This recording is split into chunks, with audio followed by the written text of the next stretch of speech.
খণ্ডে আজকে রেজাল্ট তাতে এখনো পর্যন্ত প্রচুর পরিমাণে এগিয়ে রয়েছে জেএমএম কংগ্রেস এবং উল্টো দিকে আবার মহারাষ্ট্রে কংগ্রেসের মহারাষ্ট্রে এত খারাপ রেজাল্ট আমরা এটা এক্সপেক্ট করিনি, আশা করিনি।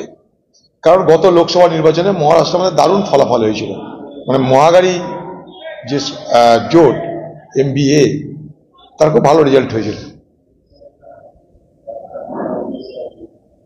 কিন্তু এইবার গোটা নির্বাচনী মহলটাকে, নির্বাচনী বাতাবরণটাকে বিজেপি আরএসএস এরা মিলে সম্পূর্ণভাবে ধর্মীয় মেরুকরণের রাস্তায় নিয়ে গেল।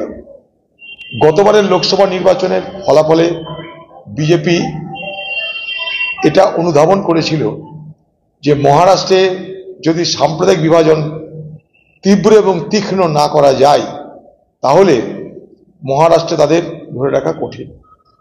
তাই যে মহারাষ্ট্র গত কয়েক মাস আগে, মাত্র গত কয়েক মাস আগে মহারাষ্ট্র আগাড়ি যারা তাদেরকে যেভাবে সহযোগিতা করল, সেখানে কংগ্রেস, সেখানে উদ্ধব ঠাকরের শিবসেনা, সেখানে শরদ পাওয়ারের এনসিপি, যেভাবে সেখানকার মানুষের সমর্থনটা পেলাম আমরা, এই নির্বাচনে আমাদের অনেক আশা থাকা সত্ত্বেও সেই ফলাফলটা আমরা দেখতে পেলাম না, সেই সমর্থনটা আমরা পেলাম না।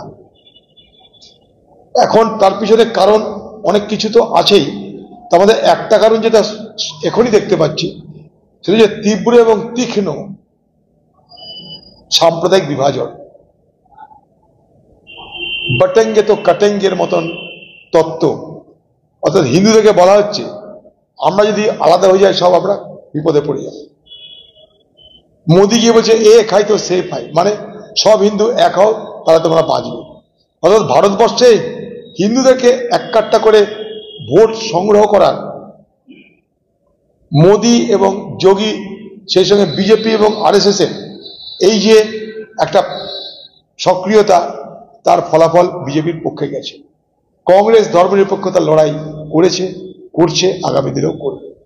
উল্টো দিকে ঝাড়খণ্ডে বিজেপি পার্টি চেষ্টা করেও পারেনি। ঝাড়খণ্ডে বাংলাদেশি বাংলাদেশি বাংলাদেশি বলে হাওয়া গরম করতে চেয়েছিল, এনআরসির নামে হাওয়া গরম করে হিন্দু মুসলমানের বিভাজন করতে চেয়েছিল। কিন্তু ঝাড়খণ্ডের হেমন্ত সোরেনের নেতৃত্বে সেখানকার আদিবাসী সমাজ, সেখানকার মুসলমান সমাজ এবং সেখানকার সাধারণ মানুষ তারা বিজেপির এই ধাপ্পাবাজিতে এবং বিজেপির এই প্রতারণার ফাঁদে তারা পা দেয়নি। তাই সেখানটায় আমরা জিতলাম। বাংলায়